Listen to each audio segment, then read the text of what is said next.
Hello, everybody out there in podcast land. Once again, I welcome you to another fine episode of Film Nobs. I am your co-host, Barry B-Man Benning, and across from me, I am Richard, the Morganator Morgan. And we are here to talk movies today, as we are every show. We're ready to go every time out on this, right? I mean, we're just pumped. We are synonymous with movies.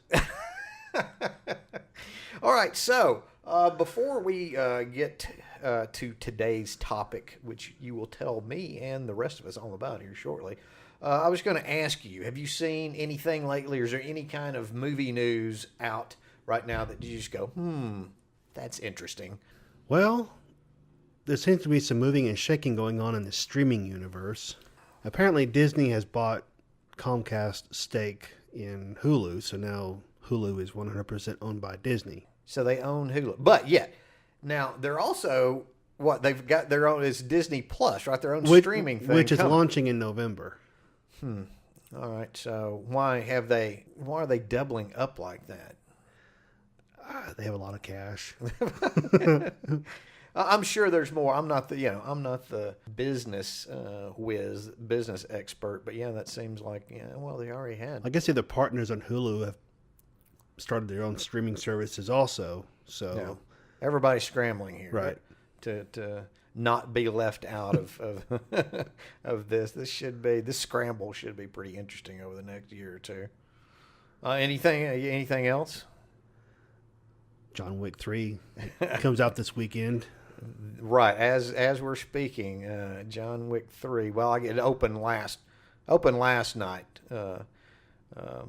As far as this podcast goes, I think I'm going to suggest that maybe we go check after we're through with this fantastic episode. We may just stay here all night and record, but if we do happen to finish, I'm going to suggest maybe we pop out and check out JW3. Then you can do a review show on it. Well, I should definitely do that. Hopefully, it will live up to. I think most people have enjoyed the first two. I have. John Wicks. I know I did. So really looking forward to this third chapter. See if they can up the ante even more. Seems like it would be after the last episode. Oh my goodness, man, that's just wall to wall crazy action. But now everybody's after him now. Yes, it does seem like the entire world of hitmen and women are. And I don't know. There may be some animals trained this time. Maybe some Russian trained dolphins. Maybe after this time. So what I also saw where, and I don't know if this is a 100% done deal yet or not, but I saw where it looks like Robert Pattinson may be the next Batman from the Twilight. From the Twilight series, yes. And, the last few years, he's actually been mainly kind of an indie film guy, and smaller films.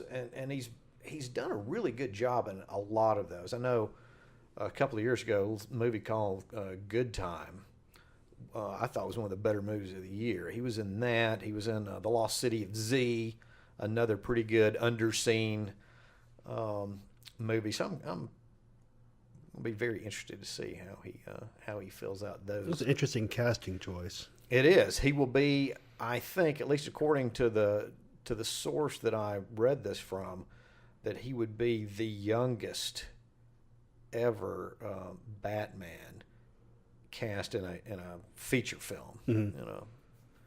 Have you seen anything about the plot, like the time period? It's like no. On Fox they have Gotham, right? So is this going to be like Batman Begins again? Kind of another origin story. Batman re-begin again. I don't know. No, I haven't seen anything.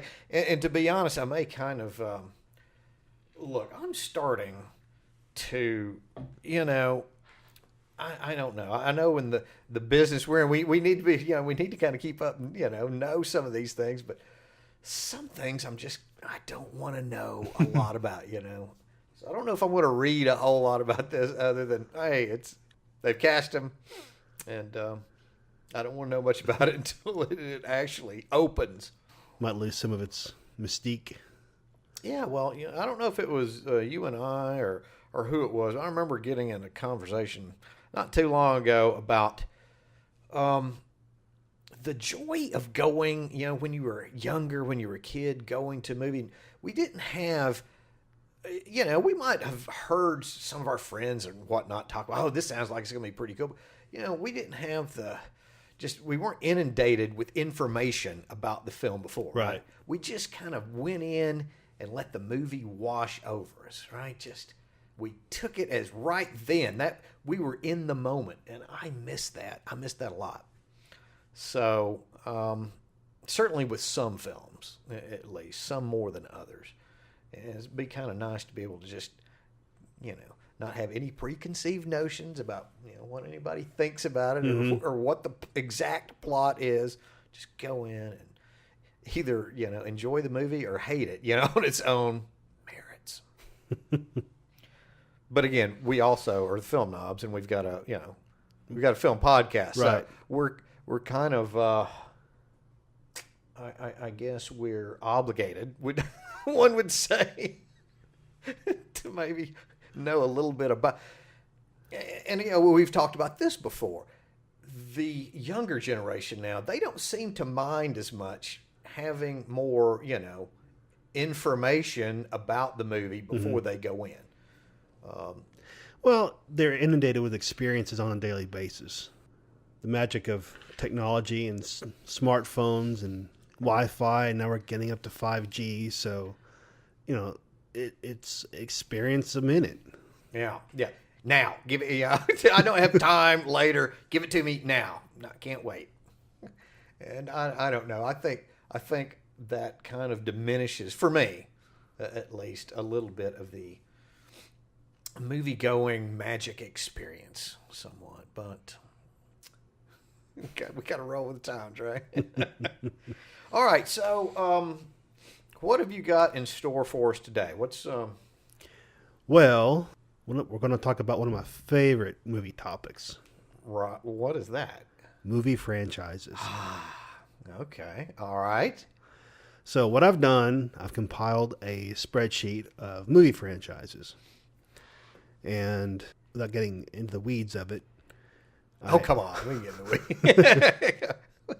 So I took all the movies in any given franchise, and I've calculated the profit and then adjusted it for each title in the franchise. Then I added those together to get a franchise adjusted profit. Okay. So we got that ranking. Wow. All right. That sounds like... So as part of that, we also have the ranked franchise gross adjusted, or adjusted gross. So we've got adjusted gross and adjusted profit for each franchise. Right. And then we can go in, are we going to be able to go in and look? We can go even deeper. And look individually? Yes. Oh, my. So we're not going to do anything else for the rest of the year. This is going to be... This sounds pretty awesome. So we can put limiting factors on the spreadsheet. Okay, so what to call down, because that'd be a lot. Because right now we're looking at a list of 220 movies to comb, or franchises rather, to comb through. Oh my gosh, we can't. Yeah, no. So we've got to shrink. All right. So I see. So now I'm looking here, and we've got it on the bottom of the. You see, I like that. I like to be surprised. I was just mentioning about. All right. So he's got this list now. I can see, and we're starting from the bottom up. So I really don't know how. So you've seen all this, I'm sure. Yeah. I will be the one surprised or not surprised by. Okay, that's awesome. So we're here at the bottom. And I see one of your columns is number of titles in franchise. So we can cull there because there's an awful lot here. I mean, I don't know that 2 movies makes a franchise in my mind, does it? I mean, I think we got to at least get up to a trilogy, don't we? Or at least an announced trilogy. Or at least announced trilogy. Right. Okay. I can go along with that. So, all right. So we're going to kick out anything under 3, Right. unless it's an announced Right. trilogy. Like, well, we were just talking about John Wick 3. This will be number 3 opening. Well, opened last night. Mm-hmm. Okay. And then there's going to be a couple others, I guess, that we probably I think we both know what, at least one of those is going to be. So before we get started with the spreadsheet, Okay. do you have any historical information about franchises? Maybe like what Well, originated before the modern franchise? Well, I haven't really, like I say, I'm coming in cold on this one. You're gonna get me. What I'm thinking of, like, all right, so when you hear franchise, you also hear like film series, right? So is there a difference? It's like a franchise is that one step up from a film series. Somehow there's a difference. I don't know. You can tell that I'm really going to think about this scientifically. Back before, let's say, I know what one of the series or one of the franchises is going to be, and it may be the first one, not the first one we'll talk about, but it's going to be maybe the earliest one that shows up on this, simply because records weren't kept. We don't have the records financially, right? Right. For older movies that we kind of do now. But you think about okay, a franchise to me, it's got to be more than 2, like we're talking about. There's just got, you can have a movie and a sequel. That doesn't really count that's not a franchise, right? I guess when I think of franchise, I think of something like Star Wars. That's one of the things that comes into mind. Simply, but it's not just, and that's not just the movies. More than 2 movies. You've got a lot that comes with. You can sell merchandise, right? You can sell all sorts of things that come. That's what I think of. Honestly, when I hear the word franchise first, there's things to be. There's money to be made other than the movies themselves, but I'm sure that's not going to be the exact, Well, to be fair, I didn't originate the titles on the franchise list. I got the list from thenumbers.com. So, and then you just played with right. So their definition of what a franchise is for some of these could be considered, like you said, a franchise. Movie series as opposed to a franchise, or a movie and its sequel. That's not but we're going to take that. We have the ability, we have the power at our disposal to completely wipe anything off of this list that is under 3 movies. Right. And I think that's unless there have been announced sequels that we know for sure are coming, right? Mm-hmm. Okay. And like you think about back in the day, like there were movie series like the Bowery Boys and just several other. There were series, but not like we know today, really, not like the past 40 or 50 years. So I don't know. There's not much history, not much history there. But once we get to the 60s, let's say, I know once we get to the 60s, we start seeing what we consider, now to be movie franchises. And so, Nobsters out there, can you guess what the first movie on our franchise list would be? Right, the earliest. Right. Yeah. That one of the titles shows up in that series. Yeah. I think I know. But I'm supposed to. Right, because you are. Right, and plus I've got, I could just cheat right now and look. I mean, I know, but I created this spreadsheet, right. So.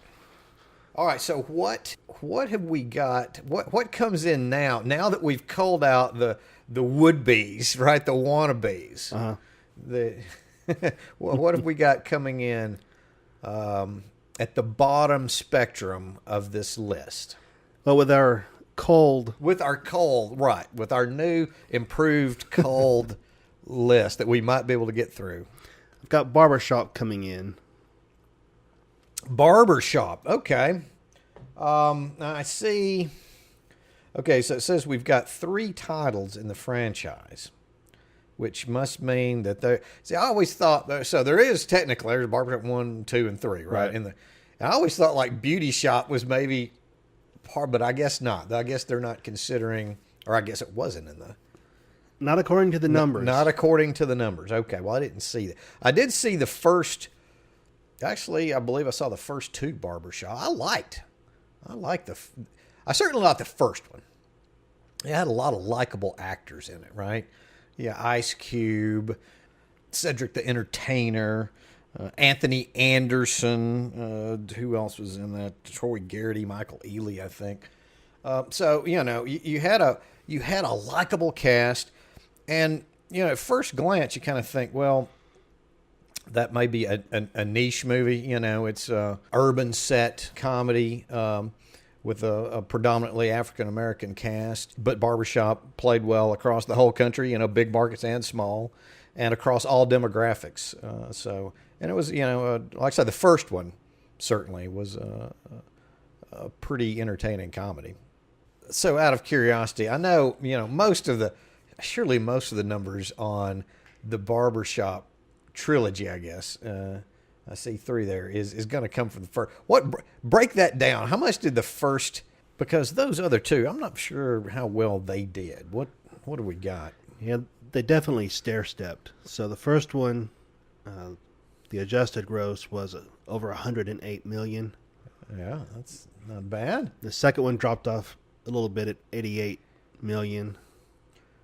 Well, that still would have been, that's more than, I guess that's why it's on this, on your list here. Mm-hmm. It did better than I thought. Then the third one dropped off to just under $58 million. Barbershop, the next cut. Mm-hmm. Okay. All right. Yeah. And maybe the release dates have something to do with it too. Well, so how far back? Barbershop was what, a 2002 release? Right. Oh my gosh. Oh. The second one was 2004, but the third one didn't come out until 2016. Oh, wow. Okay. So maybe it was just out of the collective consciousness. I get, trying to bring, because that movie does have, there's some goodwill, I think, certainly behind the first one. Mm-hmm. And I don't know, I don't even remember if Ice Cube came back for the third one, or I don't know if he was, I can't remember who starred in that. What's weird is that the third one had the highest budget at $20 million. So well, I mean, but we are 20. We're 15 years later. I guess maybe naturally the budgets have increased, and if Ice Cube was in it, maybe his his salary increased since 2002. I would hope so. So what? So that was on our new culled list. That was our first entry. What have we got next? Oh, I see. John Wick. Right. All right, and we're counting this. We're counting this because, look, the third movie just came out. So that is, we know that's a trilogy. It's good enough to count. And obviously we don't have the numbers on the third one yet. Oh, wait, I tell you what, I want to go back, though, a little bit. What were we looking at, those numbers on Barbershop? Because I'm looking at, all right, so the franchise gross was adjusted gross. The franchise adjusted gross on Barbershop was $255 million. Right. Okay. And John Wick, the first 2 movies of John Wick come in at $259. Right. Basically $260. I'm going to round up. So, okay. All right. So can we look at John Wick? Let's compare 1 versus 2, and maybe we can figure out what 3's going to do. Okay. All right, so the first John Wick came out in 2014, and the adjusted gross on it is just over $81 million. And then the second one, which came out in 2017, skyrocketed to $178 million. Wow. So it almost doubled. So I guess, so what happened is that movie, while, doing fairly well at the box office, where it really took off, the first one, people really dug it, and the secondary markets. Once it had finished, I guess, people like, oh, and then word of mouth. This is a really good, exciting flick. I didn't realize there was such a disparity between 1 and 2. So now 3 coming out, and I think I read, the Hollywood Reporter, that's tracking like it, somewhere between $30 and $40 million to open. We'll see, how that does. So if it can just, and I think most people like Chapter 2. You like, you thought it was pretty good, right? So if it just stays in that ballpark, it can add another, I don't know, we're looking at another 200, at least 150. And from the trailers, it seems like that this third one could have the most action. Not that the first 2 didn't have any action. I don't even see how that's possible. But yeah, it does look like it's, just may. I don't know if there's going to be much dialogue in this movie or not. Other than, oh, no. Which, like we've talked about in previous podcasts, that could be one reason why it would track so well overseas. There's not a lot of dialogue. Right. There's no need for, no need for very much of it. Right. So this is definitely, let's say if we revisit this idea for a show in the future, John Wick will be much higher, ranked much higher than it is right now. Parabellum. You know what Parabellum, John Wick Parabellum means? I do not. Parabellum. Well, I had to look it up. You don't just know? Well, no, I don't know. Look, I was an English major, but I couldn't recall what Parabellum was. It's a type of, automatic, I believe, or semi-automatic machine gun. And it also comes from an old Latin phrase that means prepare for war. So I think it's probably pretty... Well, that's apropos then. Absolutely. That would also explain the trailers that I saw. Yeah, I am looking forward to this one, definitely. So up from those 2, what's the next on our list? We got Diary of a Wimpy Kid. Really? There's 4? Uh-huh. I guess, I'm past the taking the kids to the movies days, so I didn't quite realize there was 4 Diary of a Wimpy Kids. And I don't feel bad. I thought there was just 1. Well, I knew there were 2. So you're ahead of me, right? I did know that there was a sequel, but and I see right above that, Child's Play. So how many titles have we got for Child's Play? I've got 5 listed. 5 listed, and there's also going to be that reboot or remake, whatever we want to call it, coming out soon with Aubrey Plaza and Mark Hamill. Mark Hamill doing the voice of Chucky. I could see that. I could see that. Yeah, well, he's pretty good voice. He does pretty good voice work. So I don't know. I've seen the trailer for that though. This is one that I didn't mind watching. I guess I don't know. I haven't been won over yet. Let's put it that way. Even with Mark Hamill's voice work. Wow. Yeah. I'm not quite sold that we need this. And I think there's also that they talked about doing a television show. At least a limited run TV show. I thought of Child's Play. I don't know how much more Child's Play we really need. Do you think it might have played itself out? I think it played itself out honestly after the first. The first one, the first Child's Play back in, let's see here. Can you bring up where, I definitely want to take a look at these 2. I can't remember. I'm going to say about, good lands, was it 86 or so when the first one came out? No, you're pretty close. It's 1988. 2 years off. I am disappointed myself. Yeah, but that first one, it was directed by Tom Holland, and that was a tight, scary little flick. I really enjoyed the first one. I didn't. I don't know if I even got past this.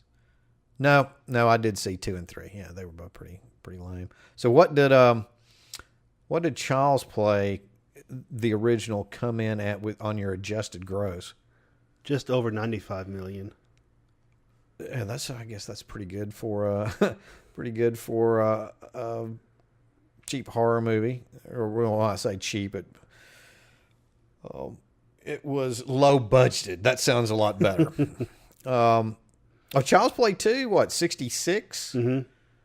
And then the third one, not so. Child's Play 3, not so hot.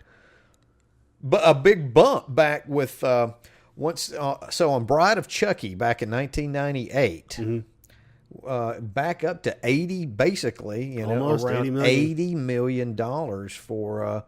So all it needed was Jennifer Tilly to inject some life into the franchise, right? Then Seed of Chucky dropped off. Well, short-lived life. And now, well, it'll be interesting to see if that's a long. Well, wait a minute. No. There's got to be. I know. Hasn't there been another Chucky movie since 2004? Was it maybe? It might have been a straight-to-video. Yeah, there were, in fact, 2 titles that were straight-to-video. There was the Curse of Chucky and the Cult of Chucky. Ah, all right. So those not involved in this group, direct-to-video. Okay. Yeah, no theatrical release. And before we get out of Child's Play, I do just want to mention that how I always love Brad Dourif, that actor. He's pretty good, and he was his work in those movies. I thought was also again in the first one especially pretty good. Brad Dourif, that guy should have won an Oscar, by the way. He got ripped off. He should have won Best Supporting Actor for One Flew Over the Cuckoo's Nest, but I guess that fight's for another day. Well, what have we got? What have we got next? Coming in at number 120 is Pitch Black. Pitch Black. My good old buddy, my good old friend, Vin Diesel. So what do we know? What have we got with Pitch Black? Where I see the overall gross is what, like 326, and that's adjusted. Right. Like if today we dropped, all those movies, 326 million for what was it? The 3 of them: Pitch Black, Chronicles of Riddick, and then just Riddick. Oh, the first Pitch Black. Did you see Pitch Black? Mm-hmm. What did you think? It's been a while. I liked it. Yeah, and it's been a while for me too. But I remember thinking, this is all right. This is not so for Vin Diesel. This is okay.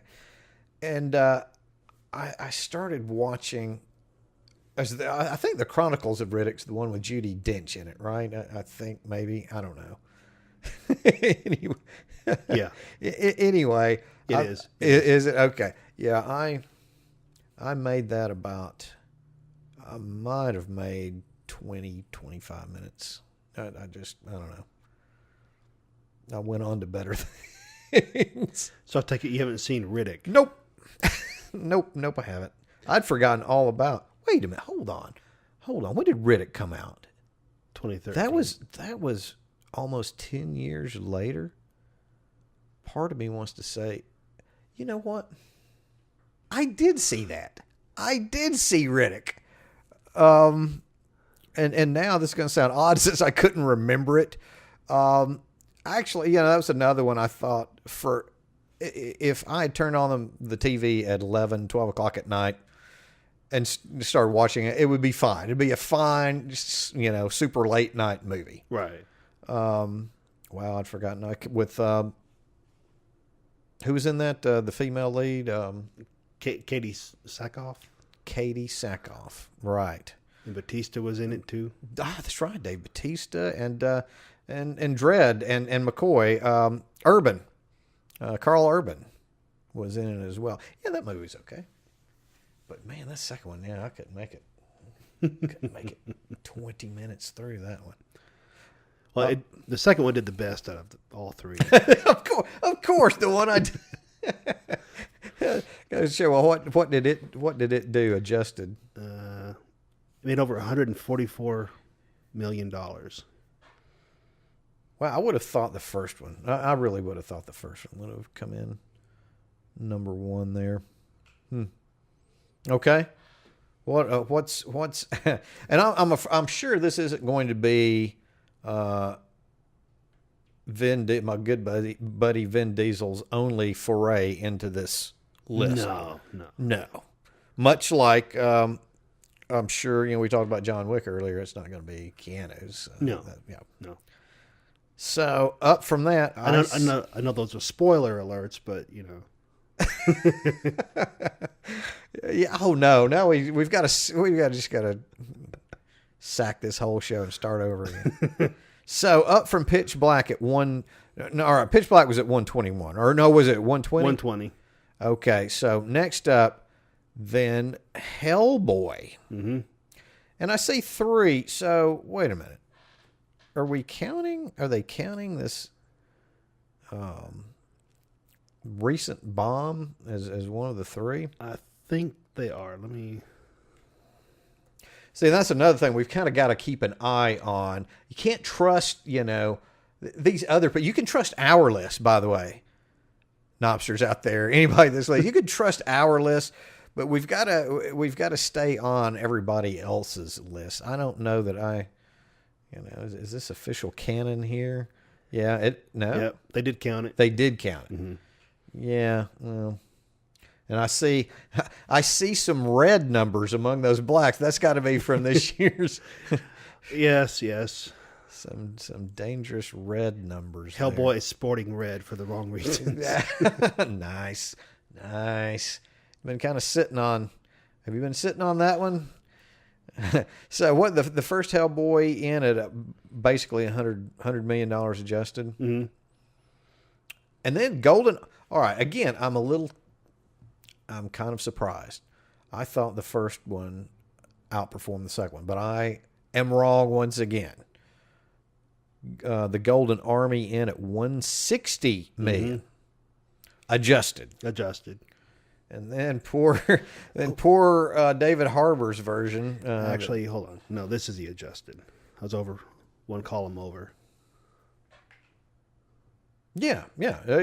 Oh, wait a minute. So, I see. Okay, so the original Hellboy at 134, 135. Let's call it 135 million, and then the Golden Army. Well, at basically 190 million. So it's still, man, oh day. And then the new one again, 30. Yeah, of where it's pretty much going to stay at 30. I really had high hopes for Hellboy. You weren't the only one. Well, no, you saw it. No, you didn't.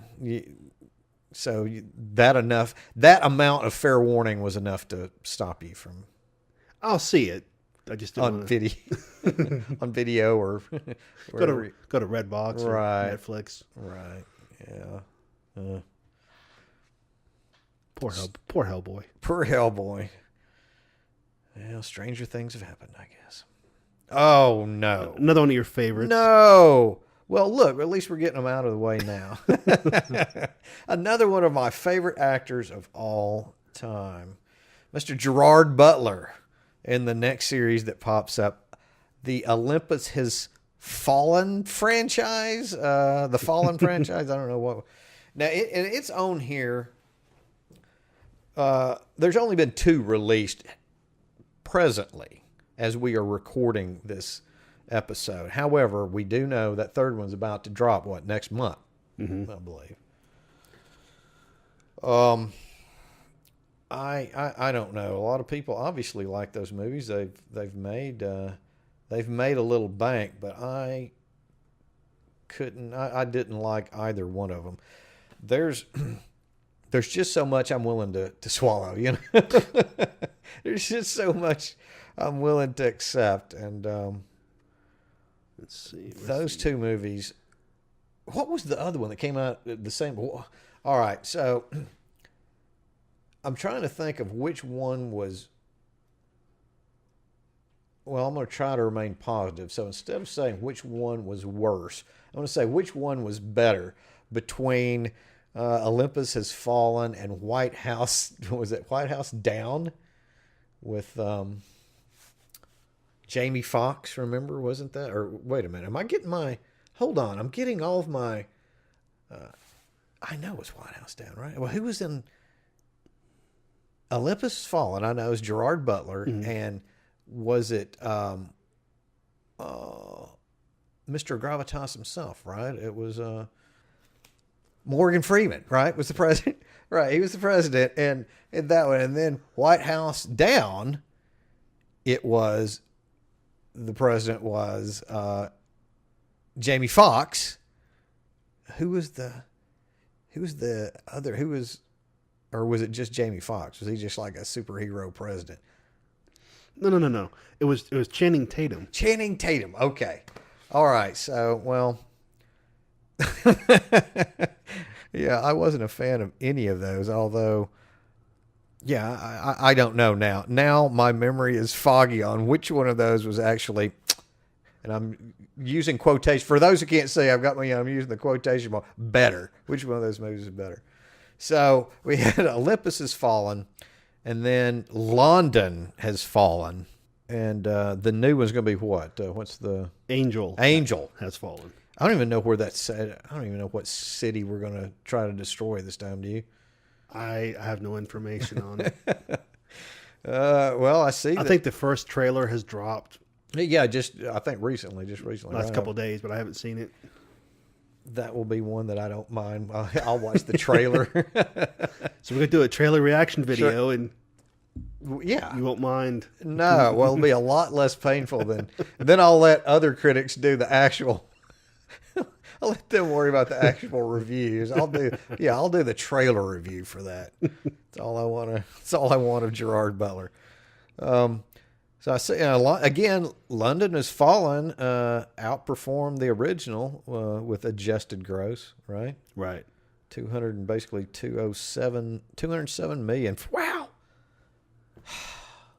London Has Fallen. Maybe you need to give it a second watch. That will not be happening. There are too many other movies out there that I haven't seen yet to rewatch that one. So we should binge watch the first two. Absolutely.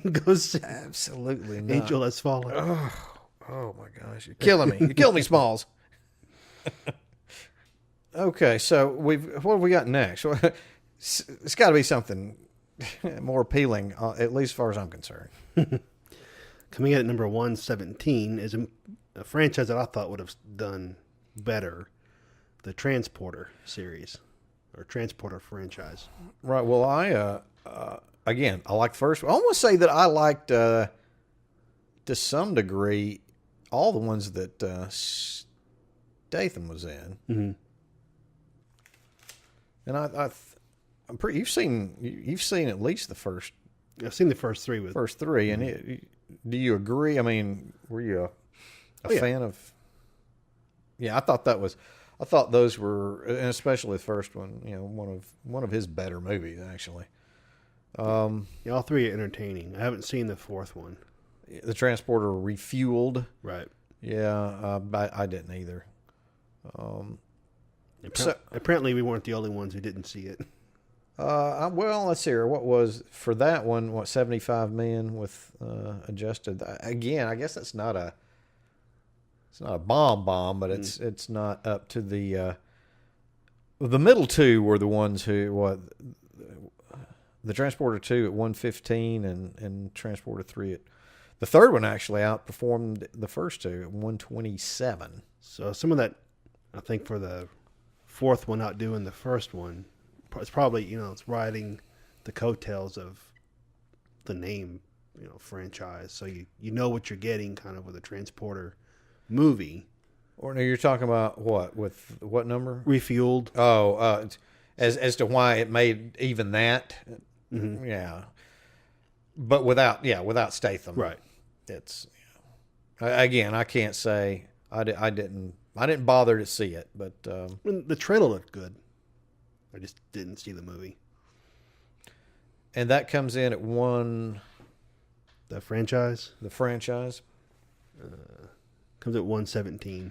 at 117, and that's pretty stable through. So by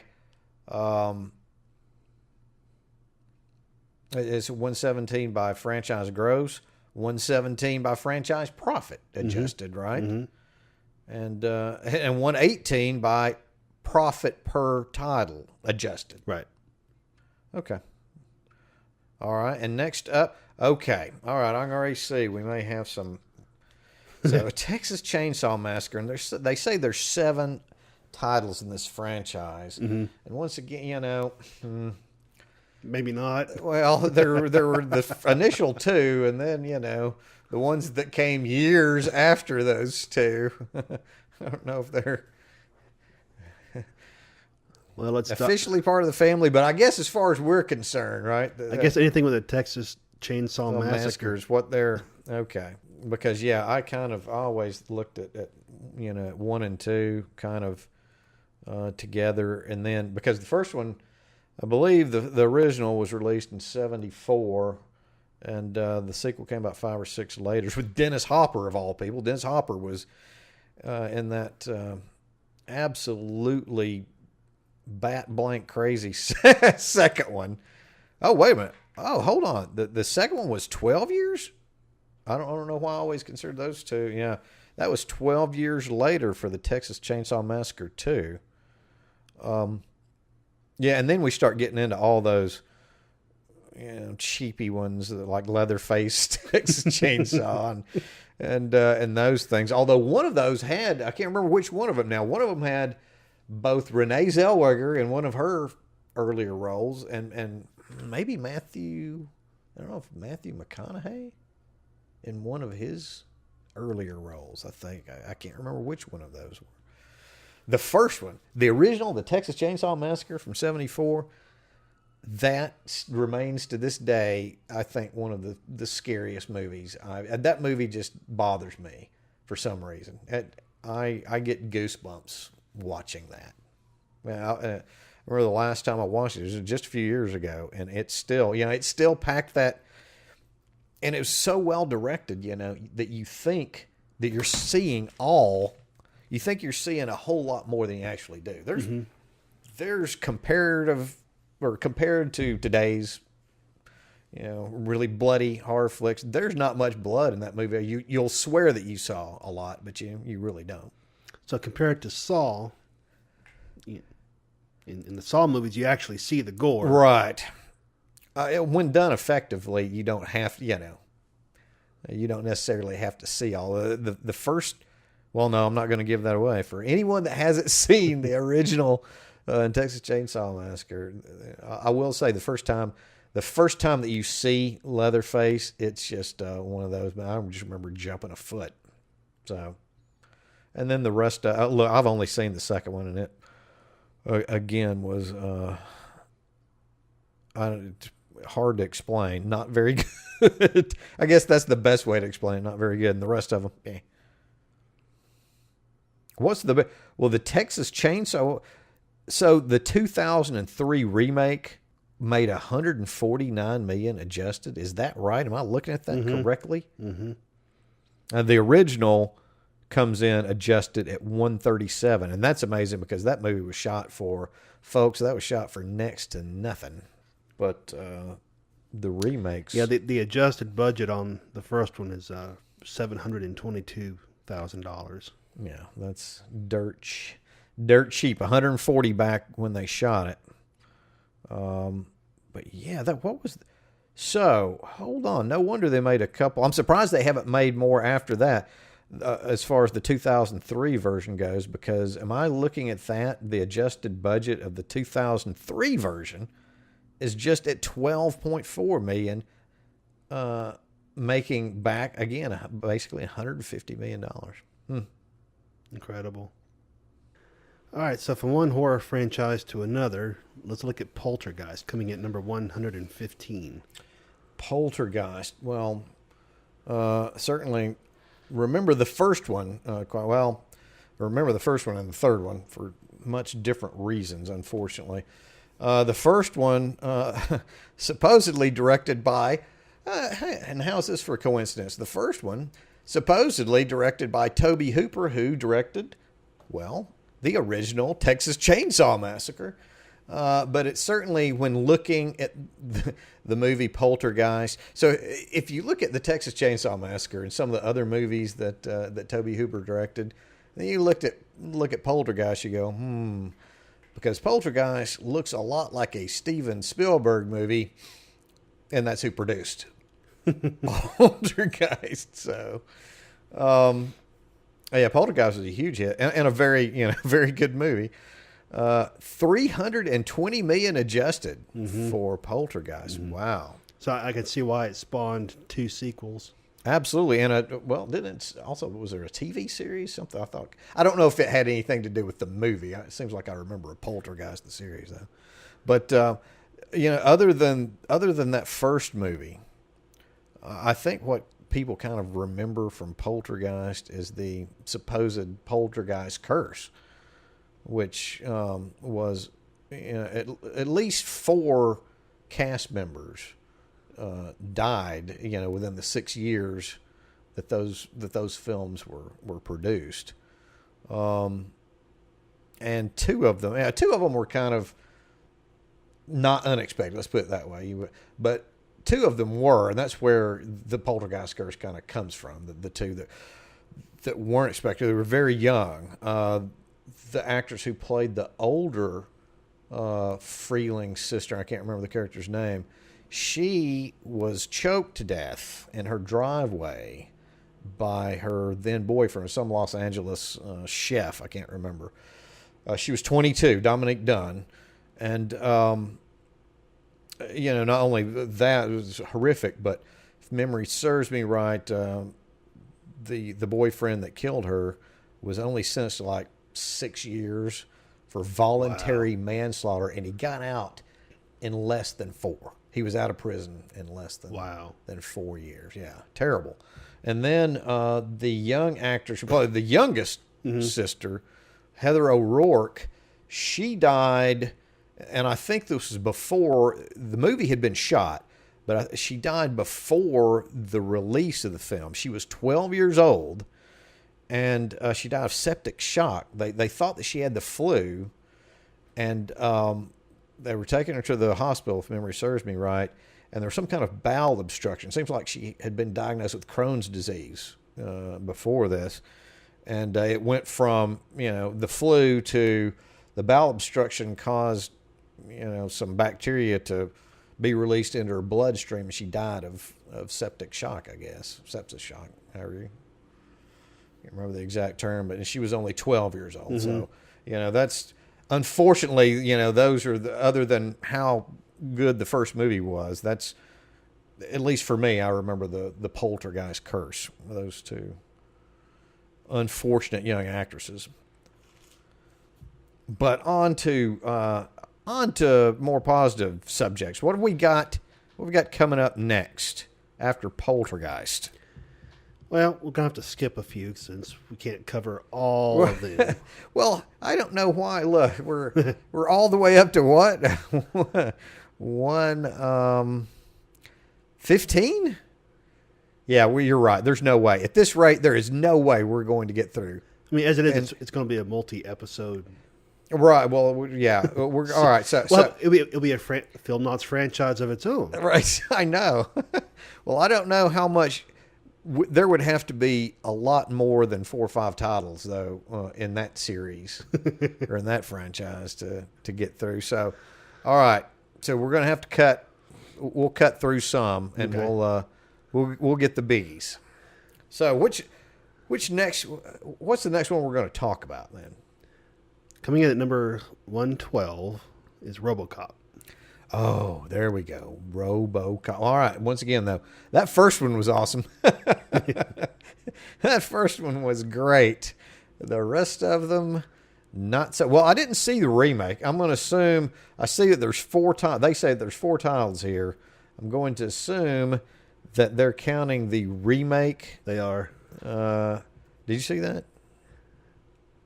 I think I did. Oh, my Lord. Look, that wasn't that long ago. You don't remember?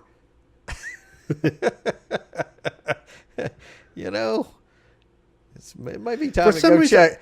What's the early onset dementia? What's the earliest that comes in? For some reason, I'm getting RoboCop and the Judge Dredd remake confused. Oh, hey, that Judge Dredd remake was pretty good. Judge Dredd with Carl Urban. That was pretty good.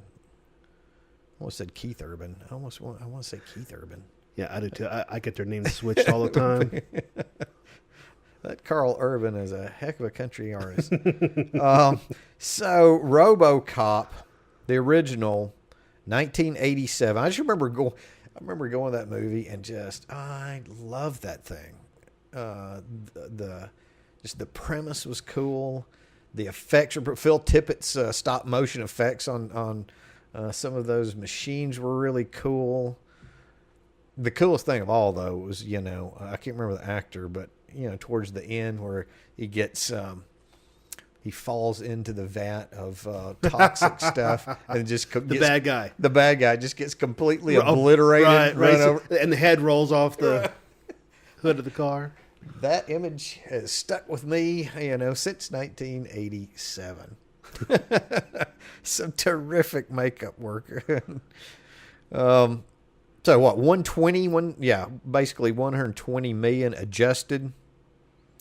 And then it went, that can't be right on the 2014 RoboCop, can it? Is that right? We can double check. All right, folks. I guess we got to go with it now, but we definitely have to double check.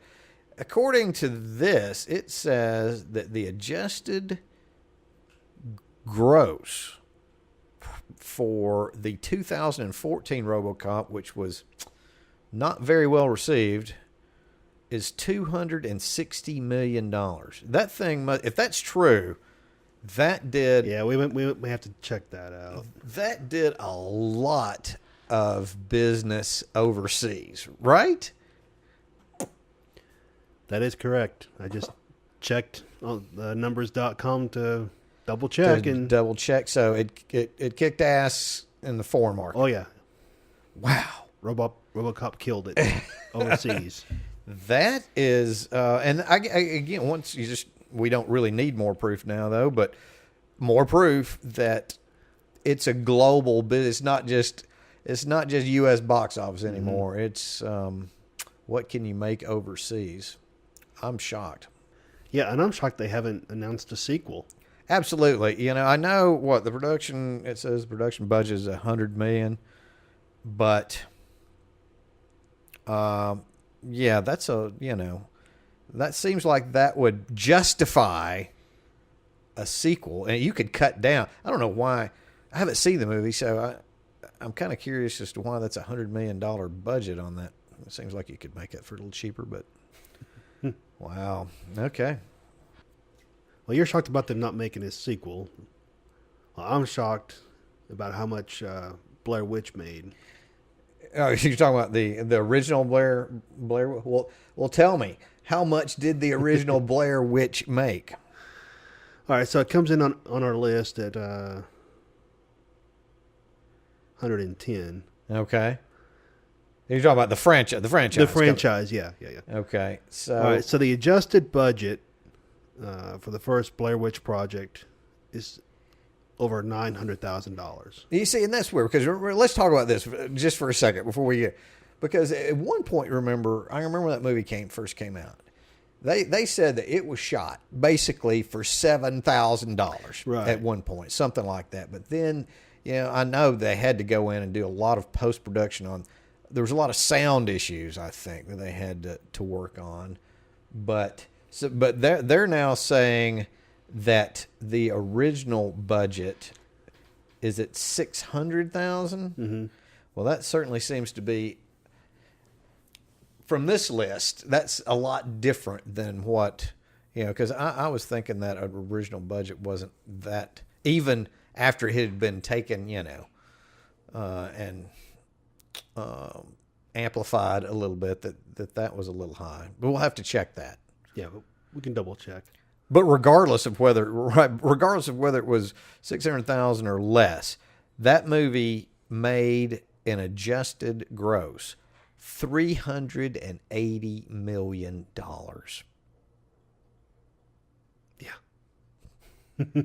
Well, at one time, and I think that was considered the most well, it had to be. It was the most profitable independent movie ever made, I guess, for a spell.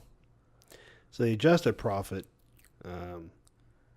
is almost $379 million. Yeah, that's what. Yeah, it was like 380 for the adjusted. Mm-hmm.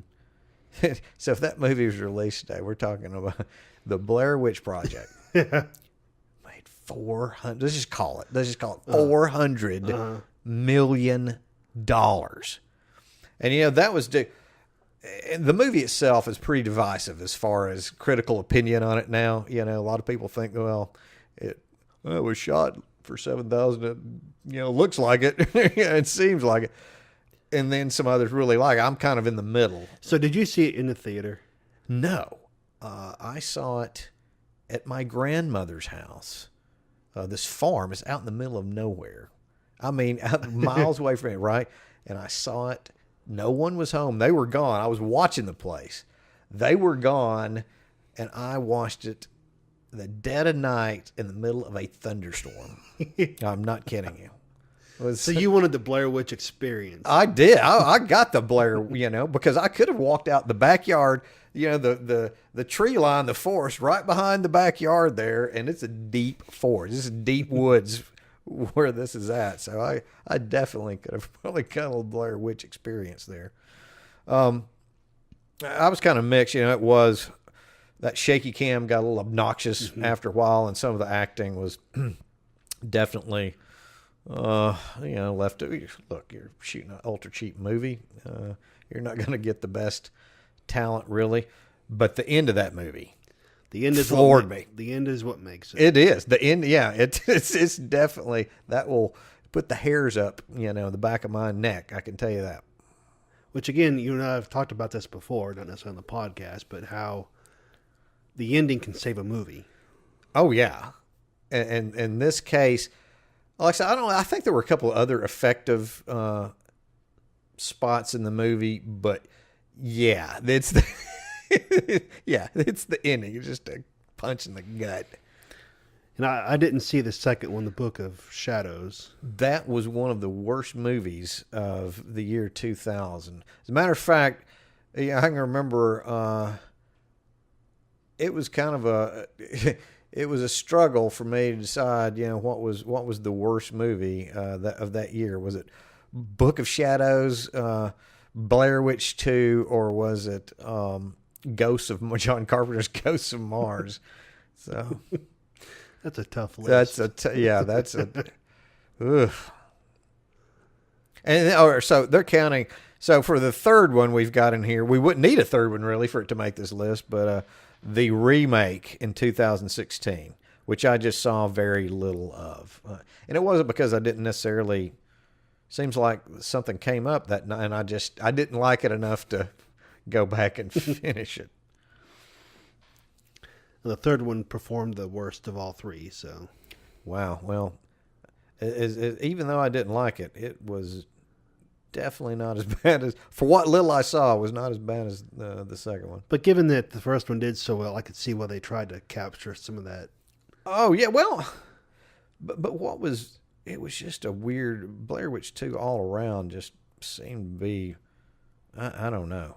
Just wrong-headed as far as the plot went. And if memory serves me right, I believe the director on that was a very good documentary. He had previously done documentaries. Joe Berlinger, I think, who had some talent, but man, not this time. That movie was cursed. So why don't you break this witch's spell here and move us to the next, or at least to the next one we're going to talk about. Let's where are we moving up to? Okay, well, so we'll inject some comedy into here. Yeah, we've had enough horror here lately, haven't we? Let's pick it up at 105 with National Lampoon's Vacation. Oh, franchise. yeah, absolutely. Well, yeah, it's odd. All right, so what are there, 5 titles in this? Are they counting that Misbegotten? Yes. Oh my gosh. That movie was awful. I don't know if you saw it or not. No. It was beyond terrible. It looked terrible. It was. Yeah, so I only count you know how we've talked about, hey, we've got the power to, Right. we just accept certain things as, certain movies within a series, and then we just stop it at that. They don't exist. Well, yeah, the 2015 Vacation does not exist.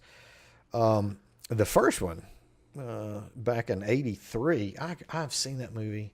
I don't know how many times. It's one of those I can just watch over and over and over again. It just it tickles me every single time. What does it come at? So the first with adjusted gross, the first one gets what, 157 million. Right. And then European Vacation, which I thought was, if we don't count the last Vacation, European Vacation is the worst. It made what, 117 million. And then Christmas Vacation, which comes in a close second to the original, and you might on a given day you might be able to convince me that Christmas Vacation may be actually the funnier than the first one. That jumped back up to 146 million, and then Vegas Vacation, which was kind of rolled craps for me, rolled craps at the box office. I've seen all 4 of those. I mean, and I don't remember Vegas Vacation very much. Well, because there's not much. Yeah, I said European Vacation was the worst. Well, you might be on a given day. Maybe you can convince me that Vegas Vacation is worse too. I love those movies. And you say you have seen all 4. Mm-hmm. Randy Quaid in this movie. Oh, he's funny. Yeah, he may be Looney Tunes in real life, but maybe, I don't know. I'm not the judge. He's had a rough last few years, though. Let's put it that way, with public perception and legal perception, I guess. So yeah, a lot of tasteless jokes, made for a pretty tasty comedy franchise series, if you think about it. Well, your dumb joke must have picked up on the next movie franchise. I'm trying over. I'm working hard. So coming in at 101 is Dumb and Dumber. So all right. So what we've got the first one, and then forget about Dumb and Dumberer, When Harry Met Lloyd. Ooh. I'm pretty sure that Dumb and Dumber is going to be take the lion's share of the money here, right? A big lion's share, yeah. So let's see. What have we got with, if we adjusted it and we drop Dumb and Dumber today, what's it going to make? Over 423 million. Yeah. And When Harry Met Lloyd, a whopping 36 million. Yeah, a little bit of a drop off. Again, I think I saw it like maybe 5 or 10 minutes of that movie and went screaming off. I think I ran away from that movie pretty quickly. And the last one, did you see Dumb and Dumber 2? Unfortunately. Yeah, boy. The best bits, if memory serves me, was the first and last joke in the movie, I thought. And everything else in between, pretty. I think I've blanked out that entire movie. Yeah, it's pretty weak. Like you, I don't think anything exists after the first one. After the first one, and that's probably the way. That's probably the way it should be. That first one was hilarious. I mean, again, like the first Vacation, I could watch that movie and have watched that movie multiple times. And it was 20 years between Dumb and Dumber and Dumb and Dumber 2.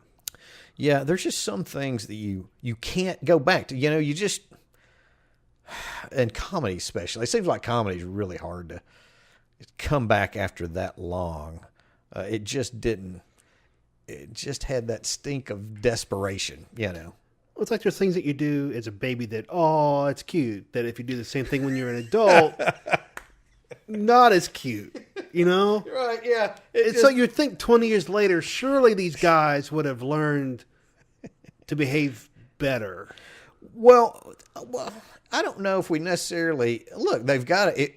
It would lose something if they weren't dumb still. Right? I mean, True. that's the whole thing True. around. But at the same time, I think I get what you're saying. Is it maybe needed to be in a different type of, not quite the same. Don't play exactly the same way it was done 20 years ago. Yeah, or don't wait 20 years to come out. There's again, like I say, some things they have their time, and then that's it. Don't mess with. I mean, them the anymore. first one made over $423 million adjusted, so it did really well. So they should have come out with another one.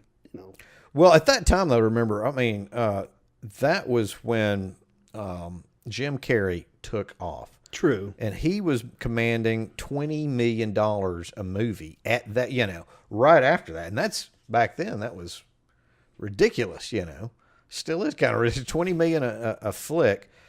And you just kind of, maybe he didn't want to get, caught up in any sequelitis. I don't know. Well, he did 2 Ace Ventura movies. He did. That's right. He did do 2 Ace Ventura. Maybe Jeff Daniels was the one because Jeff Daniels, I think part of what made Dumb and Dumber so good is Jeff Daniels wasn't particularly known as a goofy, he did serious stuff and, some straight stuff. Remember, he was that very same year, 94 is when Dumb and Dumber came out. Well, that's very same year, I believe, is when Speed came out, and he was, remember, he was Keanu's partner in that. So he had a lot wider range than Jim Carrey did. Maybe he didn't. He's also played a few bad guys. Yeah. Oh, yeah. And he's very effective. Very effective doing that, too. So, yeah, you do have to. That was a lot of dough. But they waited, let's say, 15 years too long for it. Yeah. To me, that's the dumbest move of all. Yeah. Waiting so long. So long. Oh, well, one last thing. I'm looking at the number. It's what, 167? 167 million adjusted on a $40 million budget. Yeah. It's not bad. Made bank. Made money. Oh my God, Dumb and Dumber 3. I don't know what they're calling that. But that won't come out until 2030, and they'll bring up a whole different set. Yeah. Oof. So what's next? Well, we wouldn't want to offend the lead title character in this movie franchise, so we'll mention Medea. No, I guess she could whoop up on us, right? She could indeed. So Medea, how many? So what did that come from? What was the first Medea movie? I'm not. That was too far back now. Tyler Perry's been doing this for a little while and making some. Obviously, he's on the list. He's making some bank from this. What? So the Medea franchise clocks in at 99 on the list. Okay. And there are 9 movies in the franchise. Okay. So Diary of a Mad Black Woman kicked everything off in 2005. All right. So that was the first thing. I would not have remembered that.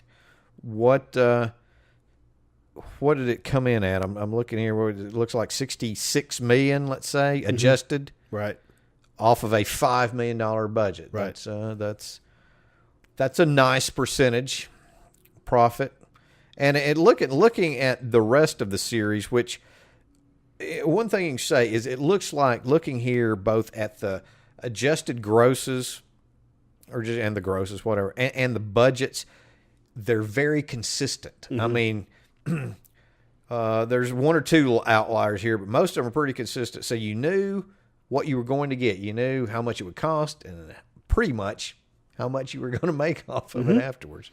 What was your favorite, if you have one out of the? Probably Medea Goes to Jail. But well, okay. Now looking at this, it looks like that you weren't the only one to feel that way, because that is the highest adjusted gross for any of the Medea movies at $107 million off of a nice little $17 million budget. Not bad at all. No. I think most people would take that every time. And now that I look over at the clock, I think what we're going to have to take is a break because we've got a lot more franchises to go over, a lot more fun to be had. So we're going to have to pace ourselves, right? We can't just throw everything all in one movie. We're going to have several episodes for this franchise.